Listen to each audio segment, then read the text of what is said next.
إن الحمد لله نحمده ونستعينه ونؤمن به ونتوكل عليه ونعوذ بالله من شرور أنفسنا ومن سيئات أعمالنا من يهده الله فلا مضل له ومن يضلل فلا هادي له وأشهد أن لا إله إلا الله وحده لا شريك له وأشهد أن محمدا عبده ورسوله أما بعد فإن خير الحديث كتاب الله وخير الهدى هدى محمد صلى الله عليه وسلم وشر الأمور محدثتها وكل محدثة بدعة وكل بدعة ضلالة وكل ضلالة في النار. أعوذ بالله من الشيطان الرجيم.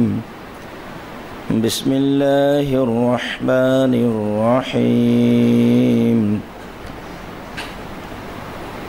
الحاقة ما الحاقة وما أدراك ما الحاقة كذبت ثمود وعاد بالقارعة.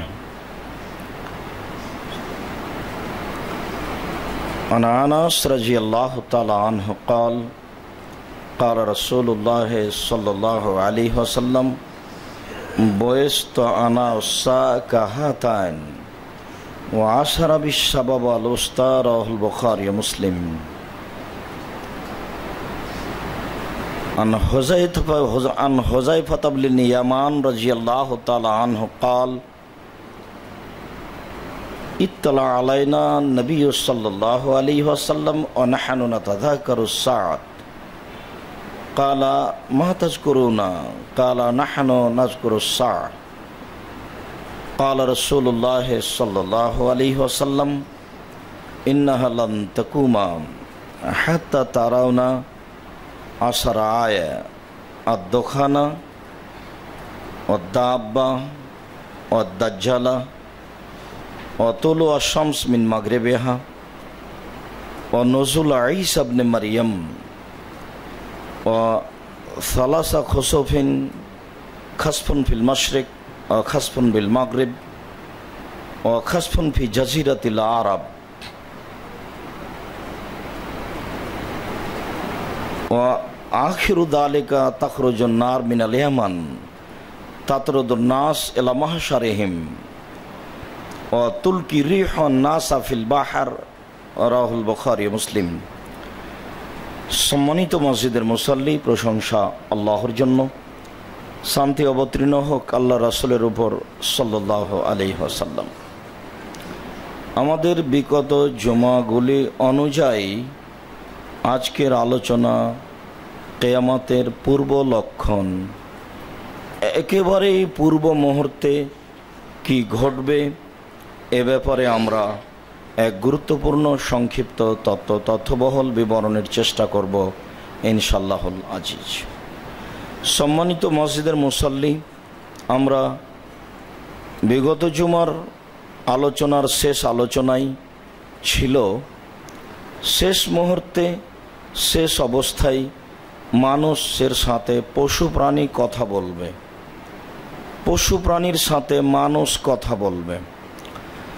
আবু সাঈদ খুদরি রাদিয়াল্লাহু তাআলা আনহু বলেন, রাসূল সাল্লাল্লাহু আলাইহি ওয়াসাল্লাম বলেছেন, ওয়াল্লাযী নাফসি বিয়াদিহি, আল্লাহর কসম, আমি মুহাম্মদ আল্লাহর কসম করে বলছি, লা তাকুমুস সাআত, কিয়ামত হবে না, হাত্তা তাতাকাল্লামাল সিবা ওয়াল ইনসানা, যতক্ষণ পর্যন্ত হিংস্র প্রাণী, কুকুর, শৃগাল, বাঘ, ভালুক মানুষের সাথে কথা না বলছে। যখন হিংস্র প্রাণী মানুষের সাথে কথা বলবে তখন কিয়ামত হবে। তিনি বলেন, আল্লাহর কসম, লা তাকুমুস সাআত, হাত্তা তাতাকাল্লামাল ইনসা উজবত সাউতিহি, যতক্ষণ পর্যন্ত মানুষের হাতের লাঠি মানুষের সাথে কথা না বলছে ততক্ষণ পর্যন্ত কিয়ামত হবে না। তিনি বলেন শারনিআলিহি, তার জুতার ফিতা, মানুষের পায়ের জুতা স্যান্ডেল যতক্ষণ পর্যন্ত মানুষের সাথে কথা না বলছে ততক্ষণ পর্যন্ত কিয়ামত হবে না। তিনি আরো বলেন হাত্তা ইখবিরুহু ফাখিজুহু মা আহদাসা ইমরাতুহু বাদাহু, তার অবর্তমানে তার স্ত্রী বাড়িতে কি করেছে, কার সাথে কি গল্প করেছে, তার রান উরু পা বলে দিবে। যতক্ষণ পর্যন্ত মানুষের উরু রান তার স্ত্রীর বিষয়টি তাকে বলে না দিচ্ছে ততক্ষণ পর্যন্ত কিয়ামত হবে না বলে রাসূল সাল্লাল্লাহু আলাইহি সাল্লাম কসম করে বলেন। সম্মানিত মসজিদের মুসাল্লি, বিষয়টি জটিল, বিষয়টি ভাববার বিষয়। তখন পরিস্থিতি কেমন হবে? হিংস্র প্রাণী মানুষের সাথে কথা বলবে, মানুষের হাতের ছড়ি মানুষের সাথে কথা বলবে, মানুষের পায়ের জুতা স্যান্ডেল মানুষের সাথে কথা বলবে, মানুষের উরু রান তার স্ত্রীর বিষয়টি তাকে বলে দিবে। এ ব্যাপারে রাসূল সাল্লাল্লাহু আলাইহি সাল্লাম বলেন, তিনি কথাগুলি আজ থেকে নিয়ে প্রায় 1450 বছর পূর্বে বলেছেন, যা মানুষ সমাজে আজও বিরাজ করছে, কিয়ামত পর্যন্ত তা থাকবে। সম্মানিত মসজিদের মুসাল্লি, বিষয়টি অতীব ভাববার। রাসূল সাল্লাল্লাহু আলাইহি সাল্লাম বলেন লা তাকুমুস সাআত, কিয়ামত কায়েম হবে না হাত্তা তাজুলু জিবালু মিন আমাকিনিহা, এক পাহাড় নিজ স্থান থেকে অন্য স্থানে যতদিন পর্যন্ত চলে না যাচ্ছে ততদিন পর্যন্ত কিয়ামত হবে না। এই পাহাড়টি এখানে আছে, এমন একটা সময় আসবে পাহাড়টার ওখানে থাকবে না, অন্য জায়গায় চলে যাবে। এ কথা আমি বলিনি, এ কথা মুহাম্মদ সাল্লাল্লাহু আলাইহি সাল্লাম বলেন। পাহাড় তার নিজ স্থান থেকে চলে যাবে। তিনি বলেন ওয়ান তারাউনা আল উমুর আল ইজামা আল্লাতী তাকুনু মা তারাউনা, এমন কতগুলি দুর্ঘটনা সমাজে ঘটবে, মারামারি হোক বা অন্য কিছু হোক, যেটা অতীতে কোনোদিন ঘটেনি। মানুষ বলবে না তার অবগতিতে ইতিহাসে যে এরকম ঘটনা ঘটেছে। এরকম বড় ঘটনা না ঘটা পর্যন্ত, পাহাড় তার নিজ স্থান থেকে সরে না যাওয়া পর্যন্ত কিয়ামত হবে না বলে রাসূল সাল্লাল্লাহু আলাইহি সাল্লাম বলেন। আনাস রাদিয়াল্লাহু তাআলা আনহু বলেন, রাসূল সাল্লাল্লাহু আলাইহি সাল্লাম বলেছেন লা তাকুমুস সাআত, কিয়ামত হবে না হাত্তা ইযা খারাজনা সালাসা, যতদিন পর্যন্ত তিনটি বিষয় না প্রকাশ পাচ্ছে। তার আদ-দুখান, পূর্ব দিক থেকে আকাশ জুড়ে ধোঁয়া বের হবে। তিনি বলেন অদ-দাজ্জাল, দাজ্জাল বের হবে। তিনি বলেন অদ-দাব্বা, এই বিকট আশ্চর্য ধরনের বিভিন্ন আকৃতির প্রাণী আরাফার মাঠ থেকে বের না হওয়া পর্যন্ত কিয়ামত হবে না, এ কথা তিনি বলেন। আনাস রাদিয়াল্লাহু তাআলা আনহু বলেন, রাসূল সাল্লাল্লাহু আলাইহি সাল্লাম বলেছেন লা তাকুমুস সাআত হাত্তা লা তাকুমুস সাআত ইল্লা আলা শিরারিল খালকে, যখন সমাজে একটাও ভালো মানুষ থাকবে না, সবাই খারাপ হবে, তখন কিয়ামত হবে। ইল্লা আলা শিরারিল খালকে, সমাজে যখন কোনো ভালো মানুষ থাকবে না, একজনও থাকবে না, তখন কিয়ামত হবে। আনাস রাদিয়াল্লাহু তাআলা আনহু বলেন, রাসূল সাল্লাল্লাহু আলাইহি ওয়াসাল্লাম বলেছেন লা তাকুমুস সাআত, কিয়ামত হবে না হাত্তা ইউকালা ফিল আরজে আল্লাহ আল্লাহ, যতক্ষণ পর্যন্ত পৃথিবীতে কোনো মানুষ, কোনো একজন মানুষ বা পৃথিবীতে আল্লাহ বলার মতো মানুষ থাকবে, ততক্ষণ পর্যন্ত কিয়ামত হবে না। সম্মানিত মসজিদের মুসাল্লি, উল্লেখ্য যে অত্র হাদিসে আল্লাহ আল্লাহ শব্দটি এসেছে। এই হাদিসটাই যখন বাইহাকিতে এসেছে, এটা মুসলিম, বুখারী মুসলিমে এসেছে, শুধুমাত্র যখন আল্লাহ আল্লাহ শব্দ মানুষ বলবে তখনও কিয়ামত হবে না। যখন আল্লাহ আল্লাহ বলার মতো মানুষ থাকবে না তখন কিয়ামত হবে। এই হাদিসটি যখন বাইহাকিতে এসেছে তখন আল্লাহ নবী বলেছেন, অতদিন পর্যন্ত কিয়ামত হবে না যতদিন পর্যন্ত মানুষ সমাজে কেউ লা ইলাহা ইল্লাল্লাহ বলবে।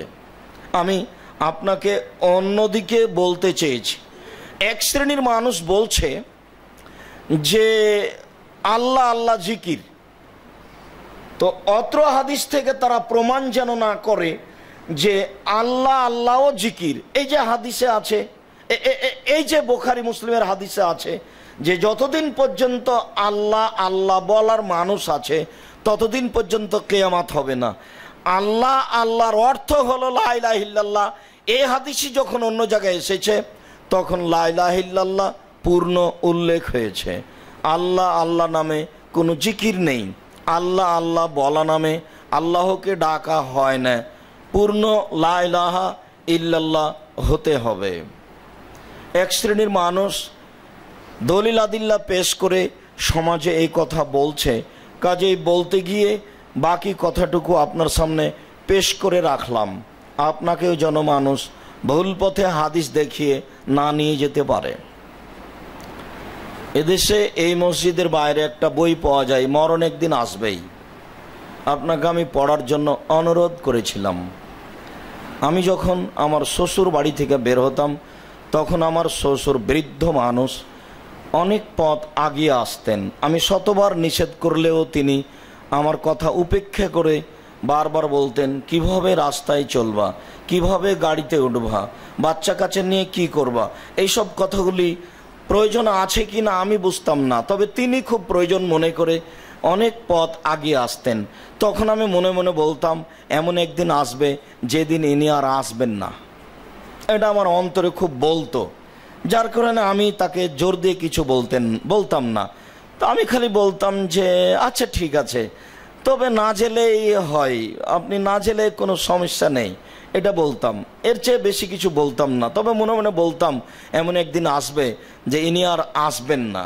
সেদিন চলে আসলো, যার কারণেই বইটা লিখা, মরণ একদিন আসবেই।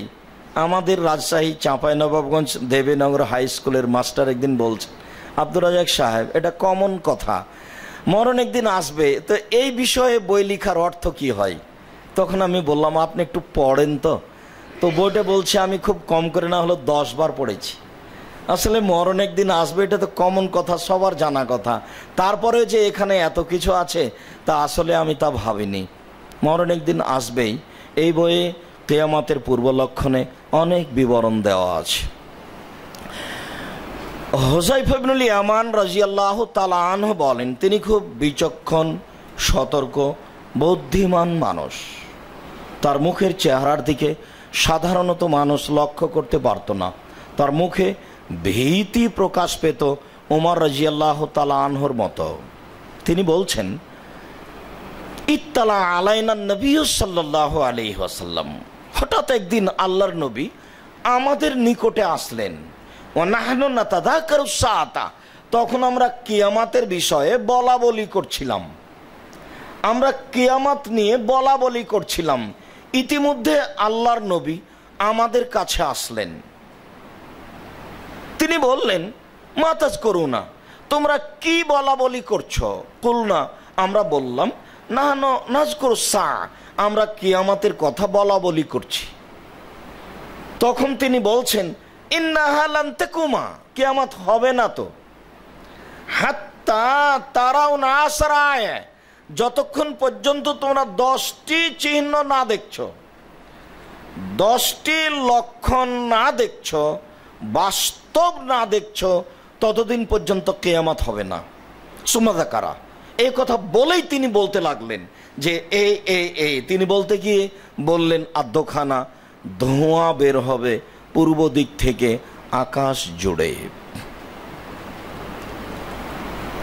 তবে সূরা দোখানের আলোচনাতে বলা হয়েছে যে দুর্ভিক্ষের কারণে মানুষ যখন ক্ষুধায় থাকবে তখন চোখে কম দেখবে, আকাশের দিকে তাকালে ধোঁয়া মনে হবে, এটাও হতে পারে।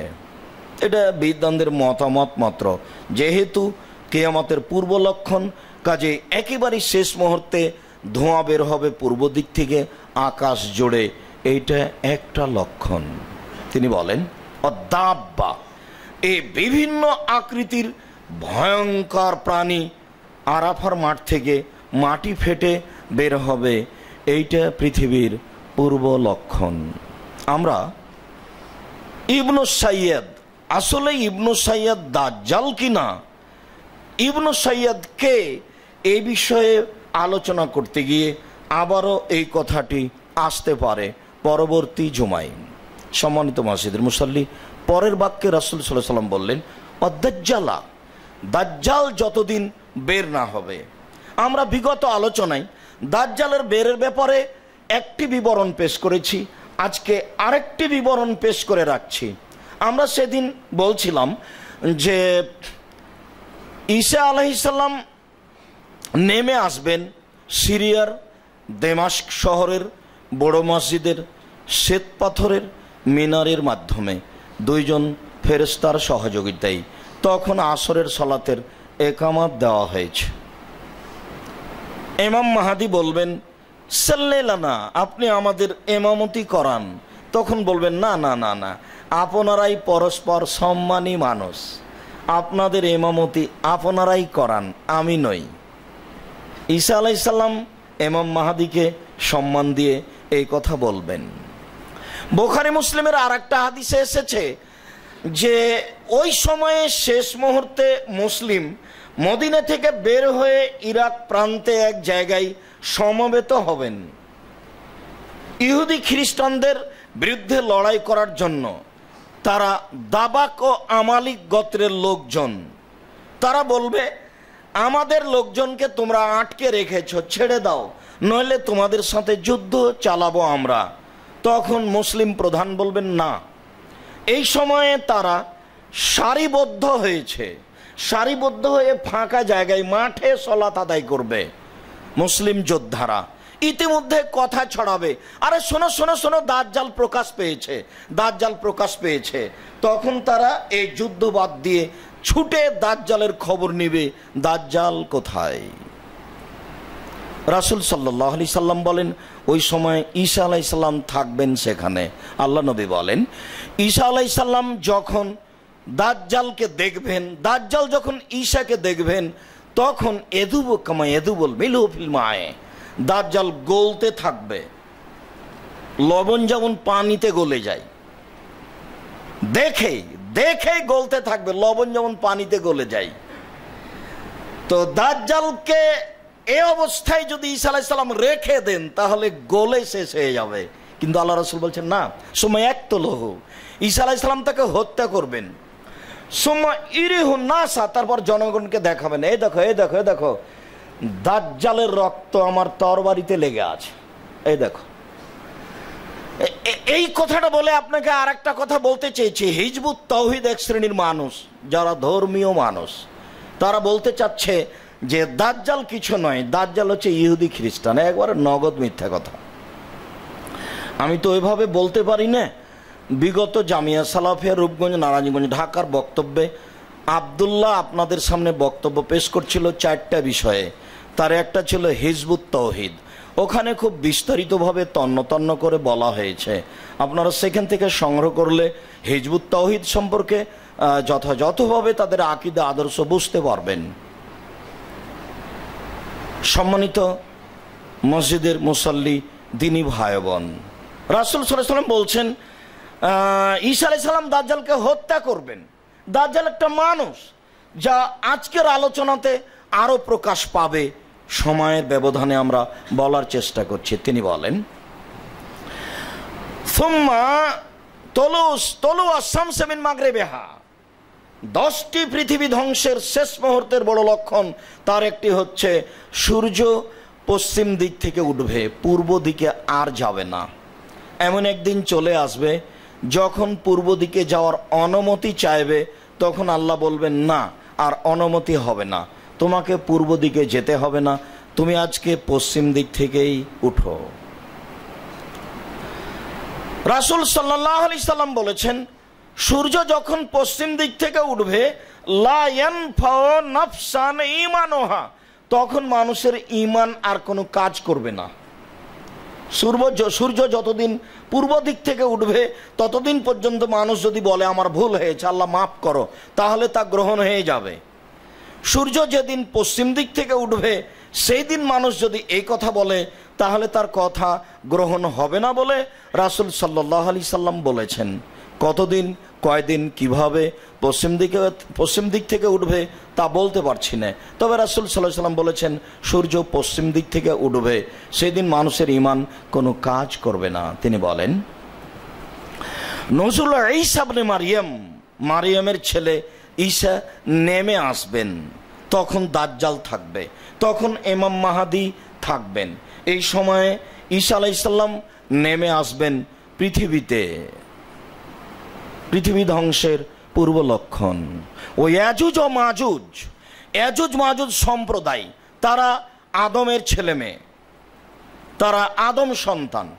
তারা বের হলে পৃথিবীর কোনো কিছু রাখবে না, মানুষজন, পশু প্রাণী, পানি সব কিছু খেয়ে ফেলবে যা সামনে পাবে। তখন তারা এক পর্যায়ে বলবে যে মাটিতে যা ছিল তা শেষ করেছি, আকাশে কি আছে একটু দেখি। তখন তারা উপরের দিকে তীর নিক্ষেপ করবে, তাদের কাছে থাকবে অনেক তীর ধনুক, শক্তিশালী সম্প্রদায় তারা, যাদের সাথে কেউ লড়াই করতে পারবে না। তখন আল্লাহ তাআলা ঈসা আলাইহিস সালামকে বলে রাখবেন, ঈসা আলাইহিস সালামের সময়ে, ঈসা শোনো, তোমার সাথে যে লোকগুলি আছে এদেরকে নিয়ে পাহাড়ের গর্তে লুকিয়ে থাকো, আমার এক শ্রেণীর বান্দা বের হচ্ছে যাদের সামনে কেউ টিকতে পারবে না, তারা যাকে পাবে তাকে খেয়ে ফেলবে, পানি, গাছপালা, পশু প্রাণী সব কিছু খেয়ে ফেলবে। তাহলে বোঝা যাচ্ছে যে ঈসা আলাইহিস সালামের উপস্থিতিতে ইয়াজুজ মাজুজ বের হবে, যা রাসূল সাল্লাল্লাহু আলাইহি সাল্লাম বলেন তারা মানুষ, তাদের হাতে তীর ধনুক থাকবে। তারা আকাশের দিকে তীর ধনুক নিক্ষেপ করে আকাশে যা আছে তাকে হত্যা করবে। তীরগুলি তাদের আকাশ থেকে রক্ত মাখানো ফিরে আসবে। তখন তারা বলবে যে হ্যাঁ, ওপরে যা ছিল আল্লাহ সব কিছুকে হত্যা করেছি, এখন আমরাই। এই সময়ে একটা বাতাস প্রবাহিত হবে, বাতাসের সাথে সাথে সবার গায়ে এমন রোগ হবে, মড়ক রোগে যেভাবে ছাগল মারা যায়, একসাথে সব ইয়াজুজ মাজুজ মারা যাবে। তখন ঈসা আলাইহিস সালাম পাহাড়ের ভিতর থেকে, গর্ত থেকে বের হবেন, মাঠঘাট, রাস্তাঘাট একবারে মানুষ আর দুর্গন্ধে কেউ থাকতে পারবে না। তখন আল্লাহ তাআলা শকুন পাখি পাঠাবেন, এই শকুন পাখিগুলি এই লাশগুলিকে ধরে ইরাকের কোনো এক স্থানে সবকে ফেলে দিবেন। তারপরে 40 দিন একটানা বৃষ্টি হবে, এই রক্তগুলি, লাশগুলি সব ধুয়ে চলে যাবে। তখন এলাকা, মাঠ, স্থান বসবাসের উপযোগী হবে, যেখানে ঈসা আলাইহিস সালাম তার জনগণ নিয়ে বসবাস করবেন। তিনি বলেন তাদের তীর ধনুক দিয়ে জ্বালানি হবে দীর্ঘ সময় পর্যন্ত। এ কথা রাসূল সাল্লাল্লাহু আলাইহি সাল্লাম বলেন। হাদিস বুখারী মুসলিম। বিস্তারিত দেখতে হলে আপনি বুখারী মুসলিম কিয়ামত অধ্যায় দেখতে পারেন, ফিতনা অধ্যায়, এছাড়া মরণ একদিন আসবে এই বইটি বের হয়ে কিনে দেখতে পারেন, বিস্তারিত বিবরণ দেওয়া আছে। ইয়াজুজ মাজুজ বের হবে। অসালাস খসফিন খাসফুন ফিল মাশরিক, একটি ভূমিকম্প হবে পূর্ব দিকে। খাসফুন ফিল মাশরিক মাগরিব, একটি ভূমিকম্প হবে পশ্চিম দিকে। খাসফুন ফি জাজিরাতিল আরব, আর একটি ভূমিকম্প হবে আরব ভূখণ্ডে, সৌদি আরব, কুয়েত, কাতার, বাহরাইন, তুরস্ক, জর্ডান, ইরাক, এইসব আরব ভূখণ্ডে একটি ভূমিকম্প হবে। তারপরে তিনি বলেন ওয়া আখিরু যালিকা তাখরুজুন নার মিনাল ইয়ামান, এইবার পূর্ব দিক থেকে নয়, এইবার ইয়ামান থেকে বের হবে আগুন। মানুষগুলিকে আগুন একবারে খেদিয়ে হাঁকিয়ে ঠেলে নিয়ে যাবে পৃথিবীর এক প্রান্তে। এইভাবে তিনি বলেন ইয়ামান থেকে আগুন বের হবে, আগুন বের হয়ে মানুষগুলিকে ঘেরে খেদিয়ে নিয়ে যাবে এক প্রান্তে, তাদের একত্রিত হওয়ার স্থানে। এইটাই কি কিয়ামত? তা আপনাকে সঠিক বলতে পারছি না, তবে এটাই ঠিক যে বাঁশির সিংহের মাধ্যমে কিয়ামত সংগঠিত হবে। রাসূল সাল্লাল্লাহু আলাইহি সাল্লাম বলেন অরিহ তুলকি নাসাফিল বাহারে, এরপরে দশম যেটা, সেটা এমন বাতাস প্রবাহিত হবে যে বাতাস মানুষগুলিকে উঠিয়ে নিয়ে গিয়ে সাগরে নিক্ষেপ করবে। সারা পৃথিবীর মানুষ, না ইরাক ইরানের মানুষ, না এমানের মানুষ, তা রাসূল সাল্লাল্লাহু আলাইহি সাল্লাম বললেন না। তবে সাধারণত দুর্ঘটনা ঘটবে ইরাকে, জর্ডানে, সিরিয়ায়, এমানে, এসব দেশগুলিতে দুর্ঘটনা ঘটবে বলে, ভূমিকম্প ঘটবে বলে মুহাম্মদ সাল্লাল্লাহু আলাইহি সাল্লাম বলেছেন। হয়তোবা বাতাস এসব এলাকায় বের হয়ে সমস্ত মানুষগুলিকে উঠিয়ে নিয়ে গিয়ে সাগরে নিক্ষেপ করবেন। অত্র 10টি বিবরণ না হওয়া পর্যন্ত কিয়ামত হবে না বলে রাসূল সাল্লাল্লাহু আলাইহি ওয়াসাল্লাম বলেছেন। অনেক লক্ষণই দেখতে পাচ্ছি যা কিয়ামতের পূর্ব লক্ষণ। ভেবে সতর্ক হওয়ার জন্য অনুরোধ জানাচ্ছি। আল্লাহ তুমি তৌফিক দান করো। আল্লাহুম্মা সাল্লি আলাইহি আল্লাহুম্মা বারিক আলাইহি।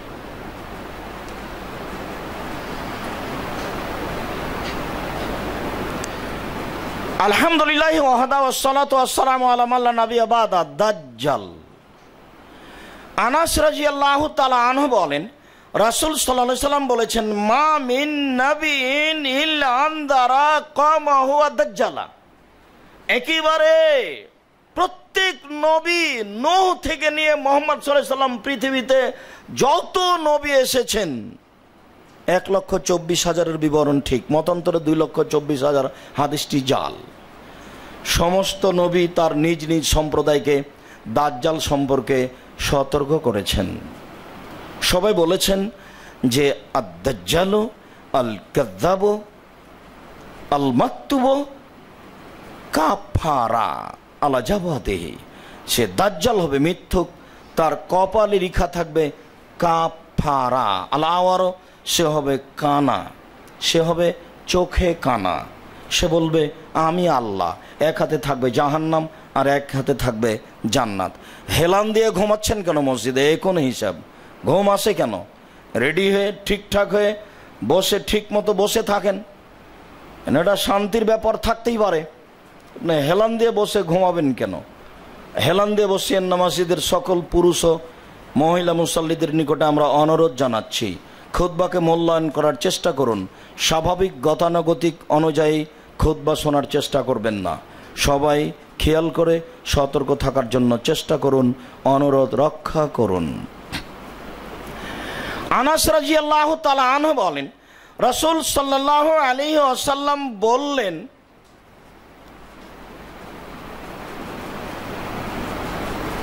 তোমাদেরকে আমি দাজ্জালের কথা বলছি। ইন্নী হাদ্দাসতুকুম আল মাসিহিদ দাজ্জালে, আমি তোমাদেরকে দাজ্জালের কথা বলতে থাকলাম হাত্তা খাসিত আল্লাহ তাআকিলু, তারপরেও মনে হচ্ছে তোমরা মনে হয় বুঝলে না।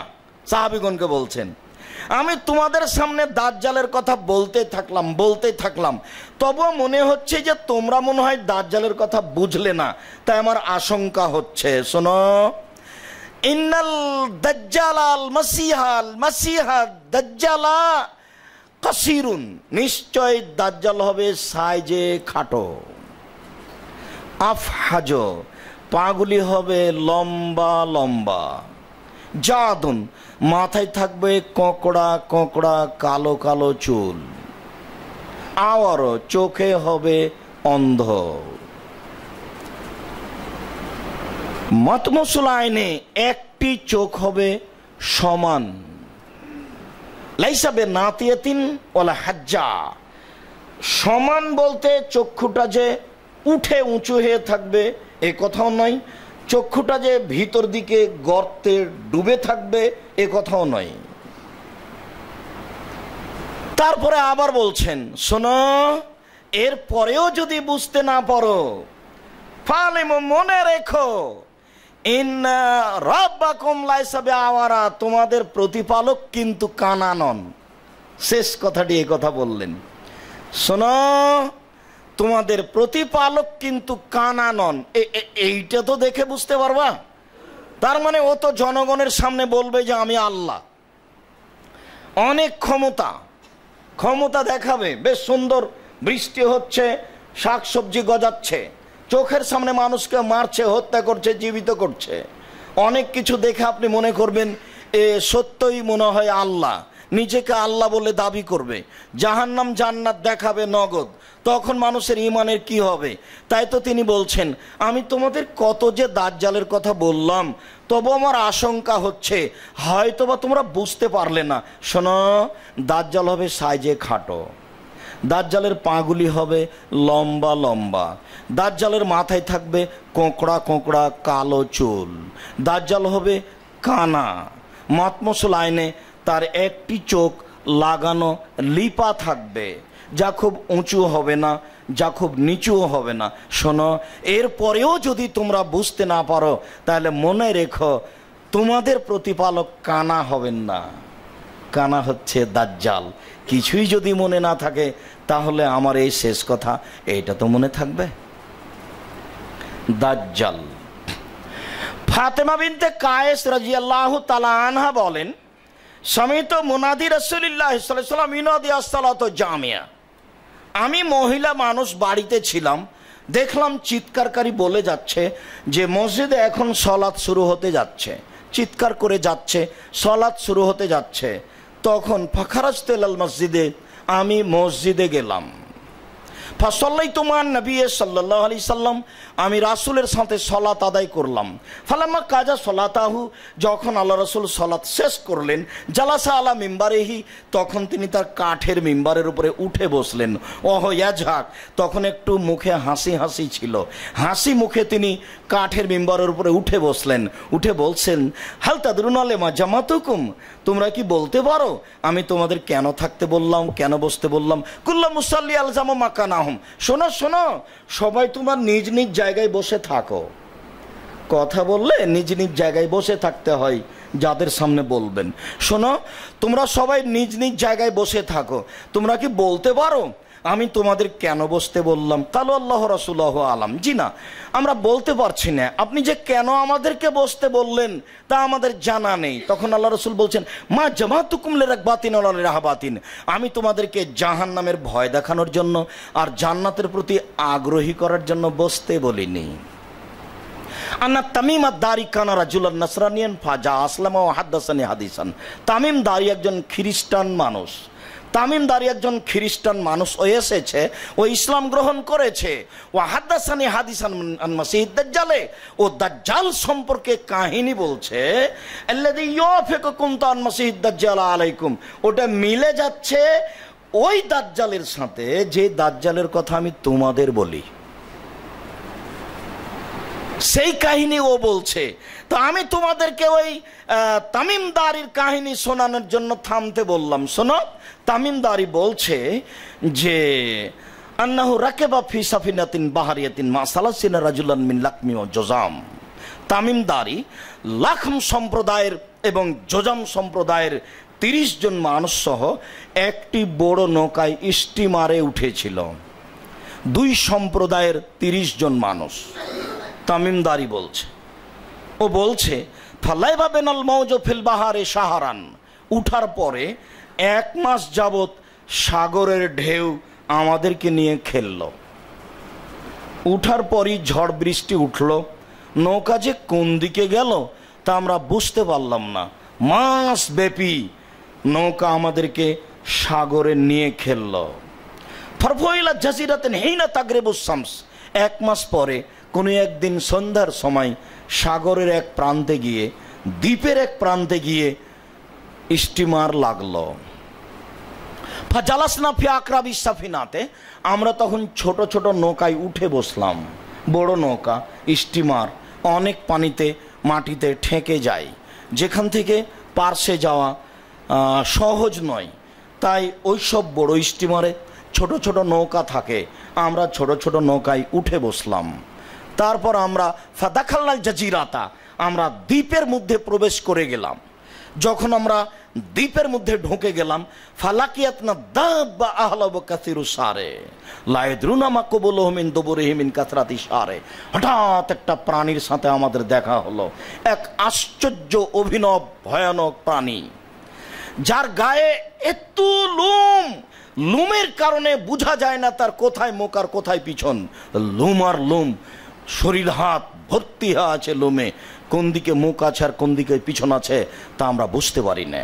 কুলনা ওয়াইলাক মা আনতি। আমরা বললাম তোমার ক্ষতি হোক, তুমি কে? আমরা জানতে চাইলাম তুমি কে? কালাত আনাল জাসাসা, তখনও বলল আমি গোয়েন্দা, সিআইডি, আমি কথা বহন করি। অফিরায়াতিন, অন্য এক বর্ণনায় আছে যে আমরা দেখলাম একজন মহিলা, ফাইজা আনাবে এমরাতিন, হঠাৎ দেখে একজন মহিলা তাজুর সারাহু, তার চুলগুলিকে সে চিরুনি করছে, আঁচড়াচ্ছে, বিশাল বিশাল চুল, ও হাঁটছে, চুলগুলি মাথা থেকে একেবারে মাটিতে ছেঁচড়ে যাচ্ছে।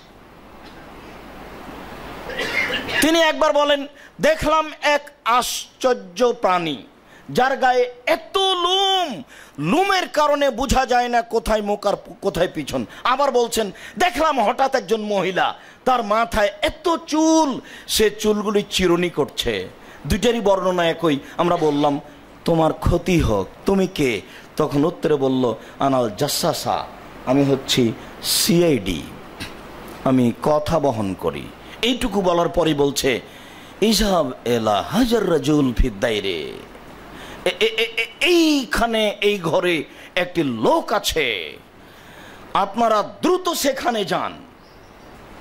এই ঘরে একটি লোক আছে, আপনারা দ্রুত সেখানে যান। ওহুয়া এলা খাবারই কুমিয়াস্তাকুন, ও তোমাদের সংবাদ জানার জন্য ব্যস্ত হয়ে আছে। তাহলে বুঝে যে ও এদেরকে চিনে বুঝে বা তাদের জানা আছে।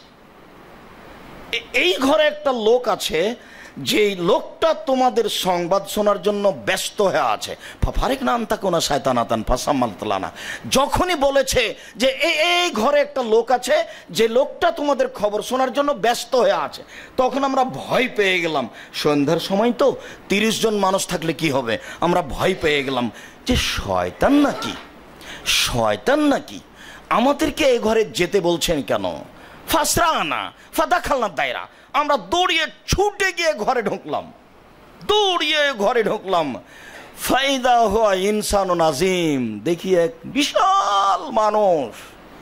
মা রায়নাহু খালকান কাত্ত, আমাদের জীবনে কোনোদিন এত বড় মানুষ চোখে দেখিনি। ও আসাদ্দহু মাউসুকাতান, আর এত কঠিন ভাবে লোহার রশি দিয়ে বাঁধা দেখিনি। আমরা জীবনে এত বড় মানুষ কোনোদিন দেখিনি, আর এত শক্ত করে লোহার রশি দিয়ে বাঁধা আছে এটাও কোনোদিন দেখিনি। ও এদ হেলা অনকেহি, হাত দুটি কাঁধের সাথে বাঁধানো আছে। ও এলা রকবাতাই হে মা কাবাই হে বিল হাদিদে, লোহার শিকল দিয়ে হাঁটুর নিচ দিয়ে পায়ের গোড়ালির সাথে বাঁধা আছে। কিভাবে হতে পারে? বিদ্বানগণ মনে করেন যে ডান হাত ডান পায়ের নিচে দিয়ে, বাম হাত বাম পায়ের নিচে দিয়ে কান ধরে আছে, আর এ অবস্থায় লোহার রশি দিয়ে বাঁধা আছে। বা হাঁটুকে বেড়ি সহ টাকনু সহ কোমরের সাথে লোহার রশি দিয়ে বাঁধা আছে, আর কানকে এই কাঁধের সাথে জড়িয়ে এভাবে লোহার রশি দিয়ে বাঁধা আছে। দুটাই হওয়ার সম্ভাবনা আছে। অফিরায়াতিন এসমুবাইনা সামায়ালার, যে দেখে বাঁধানো অবস্থায় লাফ দিয়ে আকাশে উঠে যায়, আবার নিচে পড়ে যায়, আবার লাফ দিয়ে আকাশে উঠে যায়, আবার নিচে পড়ে যায়। দৃশ্য দেখে তো অবাক হয়ে গেলাম। আমরা বললাম ওয়াইলাক, তোমার ক্ষতি হোক, মান আনতা, তুমি কে? মা আনতা, তুমি কে? তখন বলছে আন্তুম কাদারতুম আন্নি ফাখবিরুনি মানান্তি মানান্তুম, ও তোমরা তো জেনেই যাওয়া আমি কে, তোমরা বলো তোমরা কারা। তোমরা তো জেনেই যাবা আমি কে, তোমরা বলো তোমরা কারা। সম্মানিত মসজিদের মুসল্লি, পরে ভুলে যেতে পারি, যার জন্য এখানে একটা কথা বলে রাখছে, মনে রাখবেন। দাজ্জাল যদি ইহুদি খ্রিস্টান হয়, তাহলে এখানে দাজ্জালকে বাঁধা আছে, এবং দাজ্জাল মানুষ। আল্লাহর নবী বলছেন, বুখারী মুসলিম হাদিস, মা রাইতু খালকান কাত্ত। 30 জন সাহাবী রাসূলের সামনে বলছেন এত বড় মানুষ আমরা জীবনে কোনোদিন দেখিনি, তাহলে দাজ্জাল মানুষ। ইবনু সাইয়্যিদের আলোচনাতে আরো আমরা বিস্তারিত বলবো ইনশাআল্লাহ। এখানে যেটা বলে রাখছি সেটা হচ্ছে দাজ্জাল মানুষ, যাকে রশি দিয়ে, লোহার রশি দিয়ে বাঁধা আছে এইভাবে। তো সবাই বলতে চাইলো তোমার ক্ষতি হোক, তুমি কে? তখন বলল যে আমি হচ্ছি, তোমরা তো আমার ব্যাপারে জেনেই যাবা, তোমরা কে বলো। তখন বলছে যে আনা না ওনাসল আরবে, আমরা হচ্ছে আরবের মানুষ, আমরা একটি নৌকায় উঠেছিলাম, নৌকা আমাদের 1 মাস যাবত নিয়ে খেললো। সন্ধ্যার সময় আমরা দ্বীপে পৌঁছিলাম, আমরা ছোট ছোট নৌকায় উঠলাম। এরপরে একটা প্রাণীর সাথে দেখা হলো, প্রাণীর গায়ে খুব লোম। আমরা জিজ্ঞাসা করলাম তুমি কে? তখন ও বলল আমি হচ্ছি সিআইডি।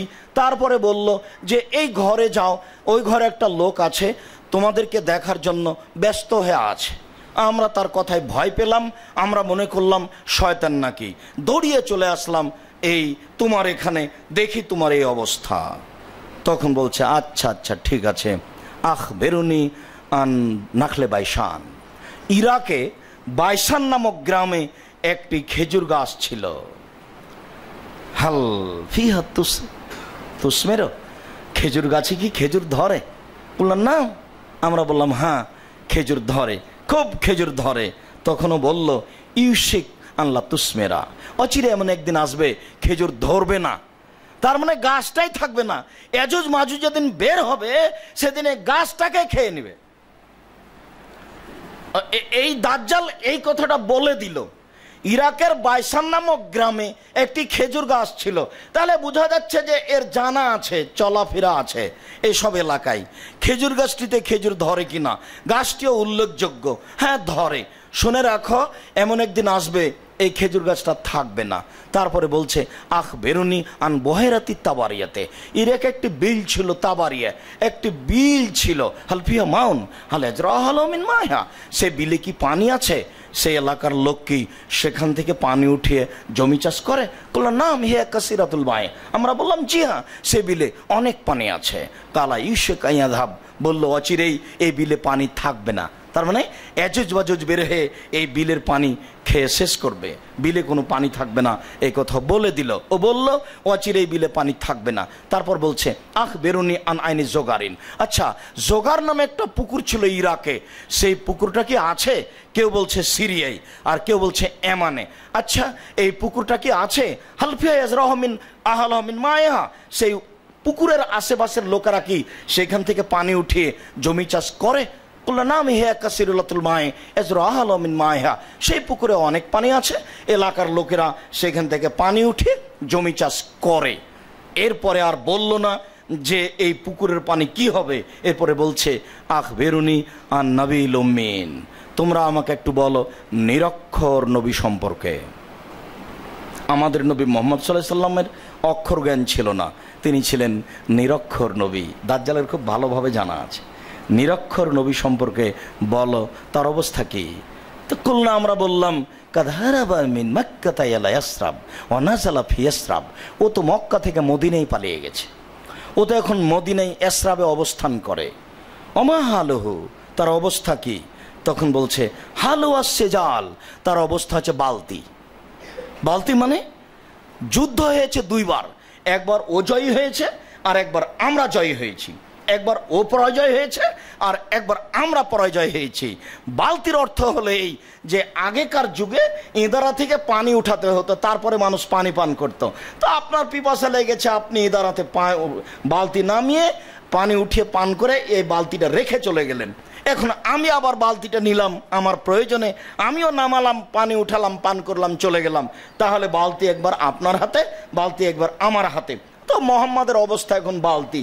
একবার যুদ্ধে পরাজয় হয়েছে আর একবার যুদ্ধে মক্কার ইহুদি, মক্কার মুশরিকরা পরাজয় হয়েছে, তার অবস্থা এখন বালতি। তখন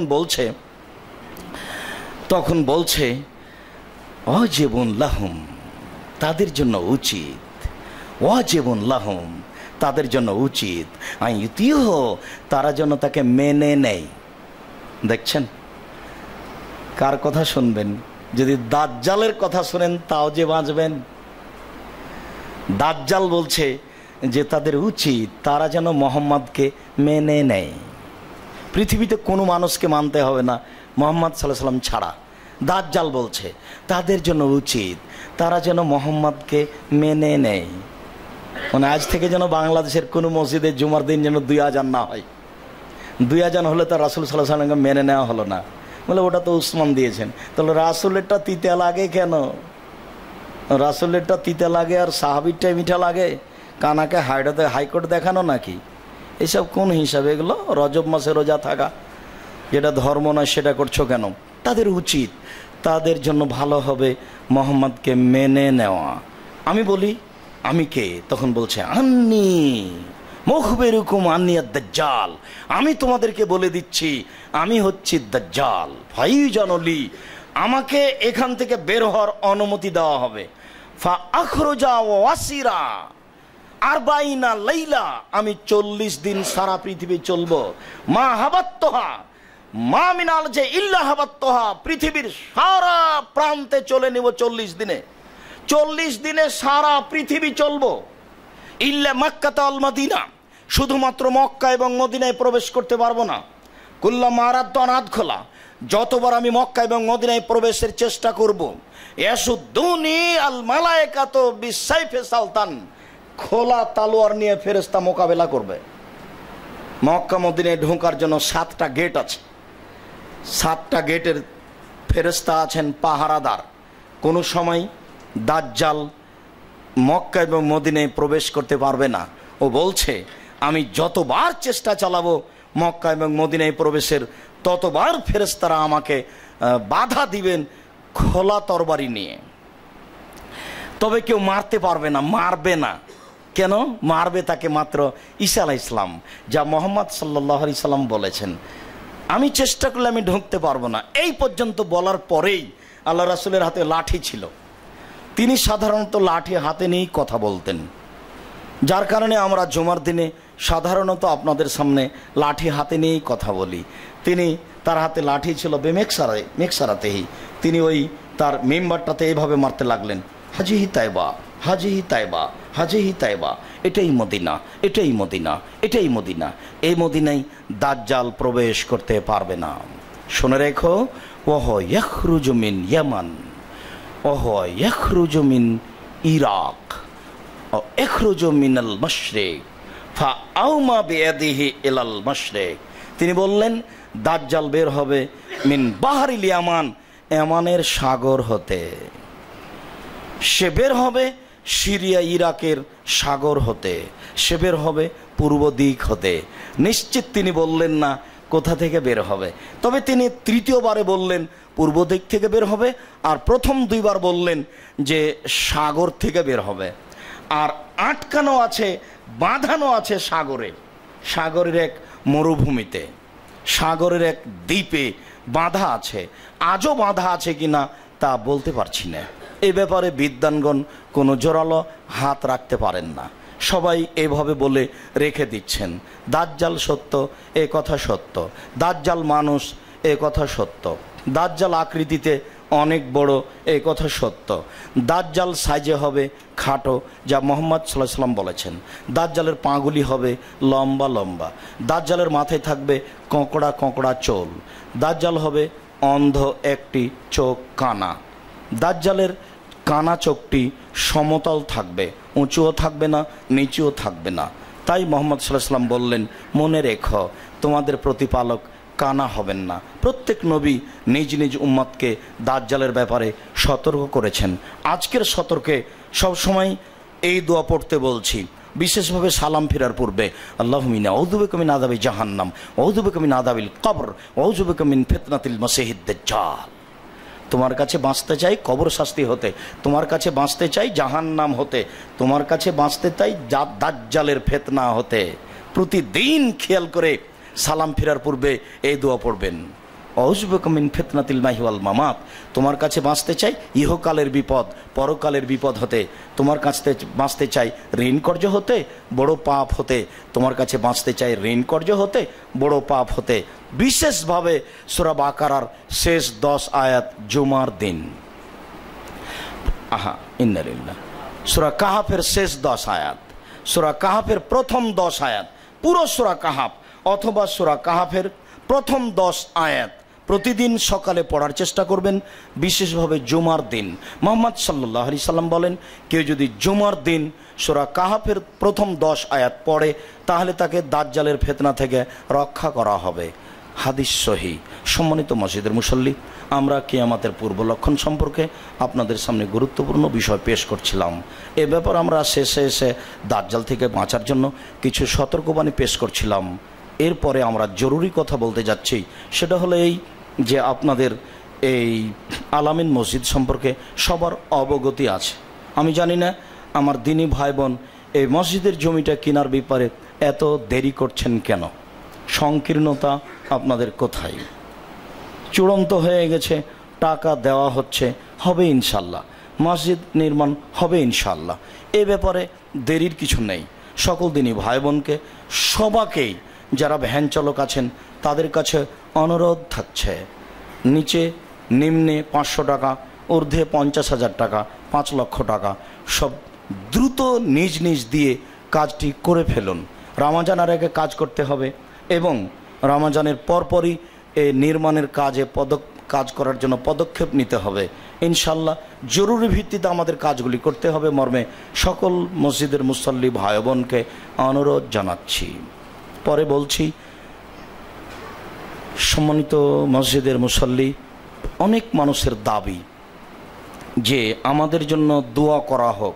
অনেক মুসল্লি হঠাৎ করে মারা যান, তো আমরা আসলে আপনাদের চাহিদা অনুপাতে এইখানে দোয়া করি না, আর ওইভাবে দোয়ার পদ্ধতিও নয়, যার কারণে খুতবার শেষে আমরা যেভাবে দোয়া করে থাকি আপনি এইভাবেই তৃপ্তি পাবেন বলে আশাবাদী। আপনার মা, আপনার বাবা কেউ মারা গেছেন বা অসুস্থ আছেন, রাসূলের পদ্ধতি অবলম্বন করো। তো আমরা বলছি, আল্লাহ আমাদের যারা মারা গেছে তুমি তাদের কবরের শাস্তি মাফ করো। আমরা যারা অসুস্থ বাড়িতে হাসপাতালে আছি তুমি তাদের আরোগ্য দান করো। আমরা যারা বেঁচে আছি তুমি তাদেরকে তোমার রাসূলের পদ্ধতি অনুযায়ী চলার তৌফিক দান করো। তোমার দরবারে এই জোরালো দাবি ও দাওয়া রেখে আজকের জুমার খুতবা এখানেই শেষ করলাম। সাল্লাল্লাহু আলাইহি ওয়াসাল্লাম।